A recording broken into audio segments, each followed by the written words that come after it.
नमस्कार दोस्तों, आप सभी का स्वागत है हमारे YouTube चैनल पर। तो आज हम बात करेंगे डीएलएड रिजल्ट 2021 लेटेस्ट अपडेट के बारे में। तो आज हमारी तारीख हो चुकी है 27 दिसंबर 2021 की बड़ी अपडेट में। सबसे पहले बात करेंगे आज की ब्रेकिंग न्यूज। जी हाँ दोस्तों, फेल छात्रों के लिए बड़ी अपडेट को इस वीडियो में देखेंगे। तृतीय semester promote notice latest update को देखेंगे और आपको दोस्तों बताएंगे कि नई शिक्षक भर्ती में किसे मौका मिलेगा और कौन बाहर होगा। जी हाँ दोस्तों, आपको पता होगा कि 17,000 पदों पर नई वैकेंसी आनी है। ठीक है, लेकिन दोस्तों बच्चे मांग कर रहे हैं कि 97,000 पदों पर वैकेंसी आनी चाहिए। एक बात दोस्तों आपको और बताएंगे, सरकार ने सुप्रीम कोर्ट में खुद कहा था कि 51,112 पद खाली है। ठीक है, और आपको दोस्तों बता दें, जो 1,37,000 पदों पर शिक्षा मित्रों का समायोजन हुआ, उसके बाद से अभी तक कोई भी नई वैकेंसी नहीं आ रही है। तो आप समझ सकते हैं दोस्तों कि बच्चों के मन में यह सवाल है कि क्या तब से अब तक एक भी टीचर रिटायर नहीं हो रहे हैं। जी हाँ दोस्तों, अगर कोई भी शिक्षक रिटायरमेंट लेता रहेगा तो नई वैकेंसी तो आनी चाहिए ना। तो एक एक करके दोस्तों सारी अपडेट को देखेंगे। और एक और बड़ी खबर आपको दे दे, देश में ओमिक्रॉन के केस 400 के पार हो चुके हैं। इन राज्यों में फिर से लग सकता है लॉकडाउन। पूरी अपडेट आपके सामने रखेंगे। जी हाँ दोस्तों, लॉकडाउन तो हो सकता है कि प्रथम सेमेस्टर के भी छात्रों को आगे चल के प्रमोट किया जा सकता है। ठीक है, 2019 बैच के छात्रों को 2 बार प्रमोट किया जा चुका है। तो किस्मत रहे दोस्तों तो 2021 बैच के छात्रों को भी प्रमोट किया जा सकता है। ठीक है, एक एक करके आज की सारी अपडेट को देखेंगे। 69,000 शिक्षक भर्ती के अभ्यर्थियों ने घेरा बेसिक शिक्षा मंत्री का आवास। पूरी अपडेट आपके सामने रखेंगे। यूपी टेट 2021 परीक्षा को पारदर्शी ढंग से कराने पर मंथन चल रहा है। और देखिए, यूपी टेट की नई एग्जाम डेट तय हो चुकी है। इस तारीख को जरूर जारी कर दिए जाएंगे प्रवेश पत्र। जी हाँ दोस्तों, आपका नया एडमिट कार्ड कब तक आएगा, पूरी अपडेट हम आपके सामने रखेंगे। तो एक एक करके दोस्तों आज की सारी अपडेट को देखेंगे। और आपके मन में सबसे बड़ा सवाल यहाँ पर यही होगा कि अगर आपकी बैक लग गई है। आपको दोस्तों बता दें, चतुर्थ सेमेस्टर में दोस्तों इस बार फेल होने वाले छात्रों की संख्या 30,000 के पार हो चुकी है। ठीक है, उसके बाद दोस्तों द्वितीय सेमेस्टर में जिन बच्चों ने बैक क्लियर किया उनकी संख्या 23,000 है। और फिर से काफी बच्चों की बैक लग गई। तो दोस्त यहाँ पर सवाल ये था कि अगर उन छात्रों को प्रमोट कर दिया जाएगा तो लगभग 50,000 से ज्यादा बच्चे चतुर्थ सेमेस्टर का पेपर देंगे। लेकिन दोस्तों अभी तक कोई प्रमोट की नोटिस नहीं है। तो आपको बता दें, प्रमोट को लेकर छात्र धरने की तैयारी कर रहे हैं। जो भी अपडेट आएगी अपडेट हम आपके सामने रखते रहेंगे। फिलहाल आप लोग परीक्षा की तैयारी बेहद अच्छे तरीके से करिएगा। बैक पेपर परीक्षा की डेट शीट जो भी लेटेस्ट अपडेट होगी उस अपडेट को हम आप तक पहुंचाएंगे कि कब तक आपका पेपर हो सकता है। और देखिए, बैक पेपर में एक और सवाल यहाँ पर यह था कि क्या उसी समय प्रथम सेमेस्टर का भी पेपर करा लिया जाएगा 2021 बैच के छात्रों का। तो गाइस आपको बता दें, अभी 2021 बैच को लेकर कोई भी नई अपडेट नहीं है। ठीक है, जो दोस्तों पेपर होगा वो 2019 बैच, 18 बैच, 17 बैच और जिन बच्चों का भैया बैक लगी है उन बच्चों का पेपर कराया जाएगा। तो चलिए दोस्तों एक एक करके सारी अपडेट आपके सामने रखते हैं। और देखिए, आगे चलकर आप लोग को भी भैया ऐसे ही धरना देना पड़ेगा, तब जाकर आपको नौकरी मिलेगी। देखिए दोस्तों, अगर ओबीसी और एससी कैटेगरी के छात्र धरना ना देते ना, तो आपको दोस्तों बताते जो 6,000 पदों पर आरक्षण की विसंगति या जो भी घोटाला का मैटर है वो सामने ना आ पाता। तो इसीलिए आपको अपने हक के लिए संघर्ष करना पड़ेगा। तो जरा इस नोटिस को भी देख लीजिए। तो दोस्तों जैसा कि आप इस नोटिस में देख सकते हैं, यहाँ पर बिल्कुल साफ साफ लिखा गया है, 69,000 सहायक अध्यापक भर्ती में आरक्षण की प्रक्रिया में विसंगति से प्रभावित आरक्षित वर्ग के लगभग 6,000 अभ्यर्थियों की होगी भर्ती। तो दोस्तों आप अंदाजा लगा सकते हैं ये 6,000 बच्चे कौन हैं, जिन बच्चों ने दिन रात मेहनत की, परिश्रम किया कि हमें नौकरी मिले। और आपको दोस्तों यहाँ पर एक और बात बता दें, यहाँ पर बच्चे दोस्तों याची लाभ की बात भी कर रहे हैं। याची लाभ का मतलब दोस्तों क्या, देखिए हुआ क्या कि काफी बच्चों ने दिन रात धरना प्रदर्शन किया, मामला कोर्ट में भी गया।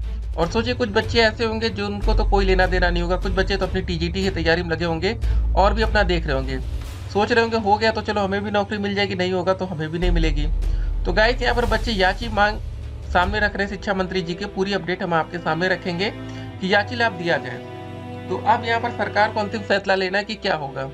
जैसे दोस्तों प्रमोट की ही बात आती है, थर्ड सेमेस्टर प्रमोट या कोई भी बच्चे प्रमोट होते हैं, तो जब आप लोग धरने में जो बच्चे जाते हैं तो वहाँ देखते होंगे ज्यादा बच्चे तो आते नहीं है। लेकिन जब दोस्तों प्रमोट किया जाता है तो सभी को फायदा हो जाता है ना। ऐसा तो है नहीं, ये तो देखा नहीं जाता कि कौन सा बच्चा धरने में आया, कौन बच्चा संघर्ष किया, सिर्फ उनको प्रमोट किया जाए। करेंगे तो सबको करेंगे, नहीं तो किसी को नहीं।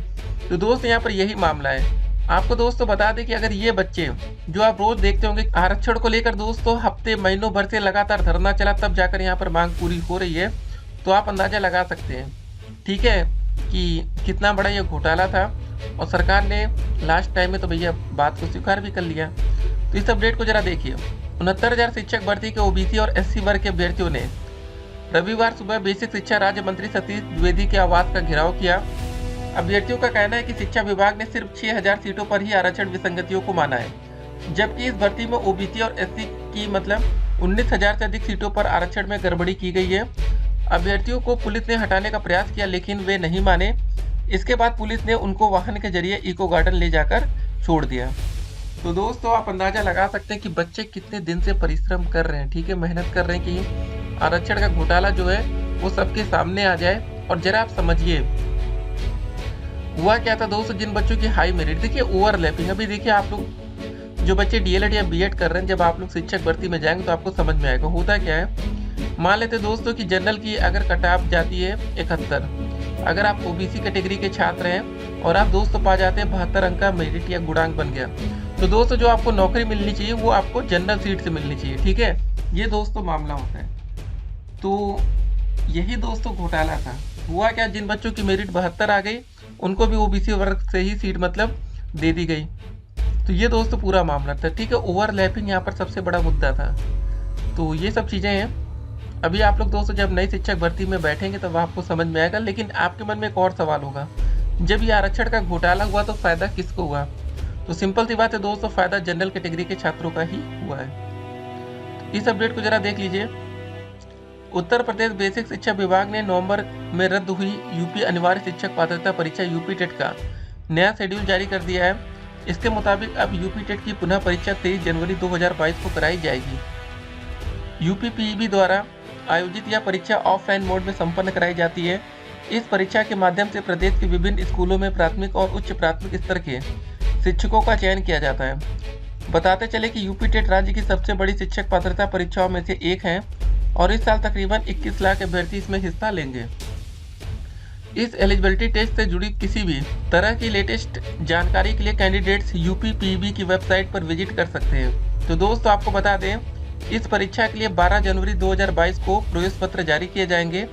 इसके अलावा जो भी दोस्तों अपडेट आएगी, अपडेट हम आपके सामने लाते रहेंगे। फिलहाल आप लोग परीक्षा की तैयारी बेहद अच्छे तरीके से करिएगा। इस अपडेट को जरा देख लीजिए। देश में ओमिक्रॉन के केस 400 के पार हो चुके हैं। इन राज्यों में फिर से लग सकता है लॉकडाउन।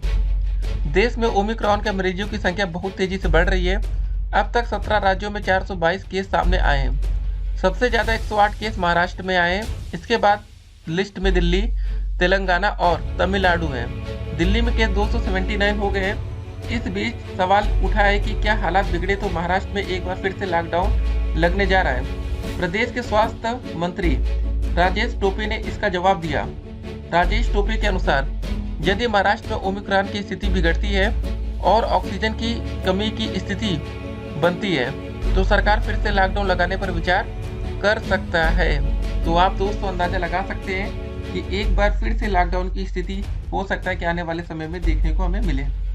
एक बात और यहाँ पर आपको ध्यान रखना है कि उत्तर प्रदेश इस बार दोस्तों चुनाव होने हैं। तो एक और अपडेट जरा देख लीजिए कि यूपी टेट का पेपर इस बार पारदर्शी ढंग से कराने पर मंथन हो रहा है। पीलीभीत से अपडेट आई। कैंप कार्यालय में डीएम पुलकित खरे ने उत्तर प्रदेश शिक्षक पात्रता परीक्षा की तैयारियों की बैठक को लेकर दिशा निर्देश दिए। शिक्षक पात्रता परीक्षा को नकल विहीन और पारदर्शी कराए जाने का निर्णय लिया गया है। तो दोस्तों जो भी अपडेट आएगी, अपडेट हम आपके सामने लाते रहेंगे। फिलहाल परीक्षा की तैयारी आप लोग बेहद अच्छे तरीके से करिएगा। लापरवाही करेंगे तो हो सकता है कि आपका पेपर खराब हो जाए। फेल छात्रों के लिए दोस्तों जो भी अपडेट आएगी उस अपडेट को हम आप तक पहुंचाते रहेंगे। बाकी बैक पेपर परीक्षा की डेट शीट आपको बता दें कि जनवरी में बैक पेपर का डेट शीट मतलब जारी किया जा सकता है। तो फिलहाल अब इस साल तो नहीं हो पाएगा, आपको पता है कि साल का लगभग अंत चल रहा है। तो फिलहाल देखिए तृतीय सेमेस्टर प्रमोट को लेकर छात्र फिर से एक बार धरना प्रदर्शन करेंगे। हो सकता है दोस्तों पीएनपी का भैया दिल पिघल जाए, जो भी इनका है, क्योंकि देखिए बच्चों को अगर ये प्रमोट नहीं करेंगे तो बच्चों के साथ ये बहुत ही बड़ा अन्याय होगा। अब सवाल ये कि बच्चों के साथ धोखा या अन्याय क्यों होगा। जब दोस्तों थर्ड सेमेस्टर का भी पेपर लिया जा रहा था, उसी समय जिन बच्चों की सेकेंड सेमेस्टर में 1 या 2 विषय में बैक थी, उन बच्चों का भी थर्ड सेमेस्टर का पेपर लिया जा सकता था। लेकिन पीएनपी ने ये बहुत बड़ी गलती की, ठीक है। तो उस गलती के चक्कर में बच्चों का भविष्य खराब ना हो, इसलिए पीएनपी को चाहिए कि 1-2 बच्चे नहीं, सिर्फ 5 बच्चों को नहीं, इनको 100% बच्चों को, जितने बच्चे सेकेंड सेमेस्टर का पेपर दिए थे सबको प्रमोट कर देना चाहिए। ठीक है, अगर ये प्रमोट नहीं कर सकते थे उसी समय इनको थर्ड सेमेस्टर का पेपर करा लेना चाहिए था। बैक लगी तो क्या हुआ, सेमेस्टर बैक को छोड़कर सभी बच्चे पेपर दे सकते थे थर्ड का। ठीक है, ऐसा 18 बैच में हुआ था। तो गलती सचिव जी ने की। अब देखिए सचिव बदल भी गए हैं तो और ज़्यादा दिक्कत हो रही दोस्त, इसीलिए मान नहीं रही है सचिव। तो देखते हैं, क्योंकि बच्चों का भविष्य बेकार हो सकता है, बर्बाद हो सकता है। और आपको बता दें कि अगर अभी आप लोग थर्ड सेमेस्टर का पेपर देंगे जनवरी में, तो मान के चलिएगा कम से कम 5 से लेकर 6 महीने लग जाएगा, उसके बाद ही आपका फोर्थ का पेपर हो पाएगा। अभी दोस्तों आपको पता है कि हमारा चतुर्थ सेमेस्टर का रिजल्ट घोषित किया गया है। अगर अभी तक आपने चतुर्थ सेमेस्टर का रिजल्ट डाउनलोड नहीं किया तो आपको बता दें, आपका जो रिजल्ट है सेकेंड सेमेस्टर का और फोर्थ सेमेस्टर का, दोनों का दोस्तों हमने लिंक दे दिया है। तो आप लोग इसका एक काम करिए, जो रिजल्ट इसको PDF में डाउनलोड करके रखे रहिए। हो सकता है कि ज़रूरत पड़े तो आपके पास होना चाहिए, नहीं तो फिर आप लोग स्क्रीनशॉट या कुछ और लेकर जाते तो दिक्कत होती है। ठीक है, तो यहाँ से दोस्तों आपका DLED लगभग फाइनल हो चुका है। प्रथम सेमेस्टर और थर्ड सेमेस्टर प्रमोट का दोस्तों रिजल्ट बहुत ही जल्द जारी कर दिया जाएगा, फिर आपकी DLED से छुट्टी। अभी दोस्तों आप लोग का CTET का एग्जाम चल रहा है और हो सकता है कि आपका पेपर हो भी चुका हो। और देखिए जिन बच्चों का पेपर CTET का अच्छा हुआ है, अब वो बच्चे सीधे सुपर टेट की तैयारी में लगे। ठीक है, अगर आपको लगता है कि आप पासिंग मार्क दोस्तों पा जाएंगे जनरल कैटेगरी में 90 नंबर, बाकी आरक्षित वर्ग में OBC हो, SC हो, ST हो या फिजिकल हैंडीकैप, पास होने के लिए 82 नंबर। ठीक है, कभी कभी 83 या 82 यही होता है। तो इतना नंबर दोस्तों अगर आपको लगता है कि आपका बन जाएगा तो आप लोग अब सुपर टेट की तैयारी में लग सकते हैं। ठीक है, बाकी यूपी टेट भी अगर आप पास कर लेंगे तो बढ़िया है, लेकिन आप लोग सुपर टेट में लगिए। 17,000 पदों पर वैकेंसी है। एक बात और, शिक्षा मित्रों का नाम इस बीच हो सकता है कि आपने काफ़ी सुना हो।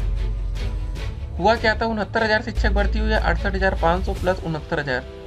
ठीक है, यहाँ पर दोस्तों शिक्षा मित्रों को भारांक अच्छा खासा मिल जाता है। तो सुपर टेट की दोस्तों जो पासिंग मार्क होती है STET की, इसमें पास होने के लिए जनरल कैटेगरी के छात्रों को चाहिए 97 नंबर, बाकी आरक्षित वर्ग OBC, SC और ST कैटेगरी या फिजिकल हैंडीकैप छात्रों के लिए 90 नंबर। देखिए दोस्तों यहाँ पर जरा समझ लीजिए, यूपी टेट और CTET की जो पासिंग मार्क होती है वो कम होती है या कट ऑफ कहिए। सुपर टेट में दोस्तों नंबर थोड़ा बढ़ जाते हैं। यहाँ पर देखिए 97 नंबर और 90 नंबर है।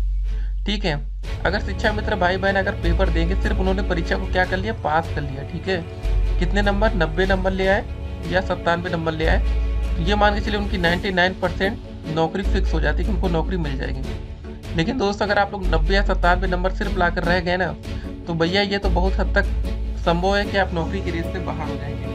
तो आप लोगों को एक अच्छा खासा नंबर लाना पड़ेगा, शिक्षा मित्रों को सिर्फ पास होना पड़ेगा। यही दोस्तों मामला है कि शिक्षा मित्रों को बाहर करने की भी मांग हो रही है कि उनको भारांक ना दिया जाए, तभी आपका फायदा होगा। नहीं तो 17,000 में से दोस्तों अगर मान लेते कि 5,000 सीट भी शिक्षा मित्र लेकर चले गए तो बचेगा तो आपके पास सिर्फ 12,000 ना। ये दोस्तों मामला है। मिलते हैं एक और वीडियो में, तब तक के लिए स्टे कनेक्टेड।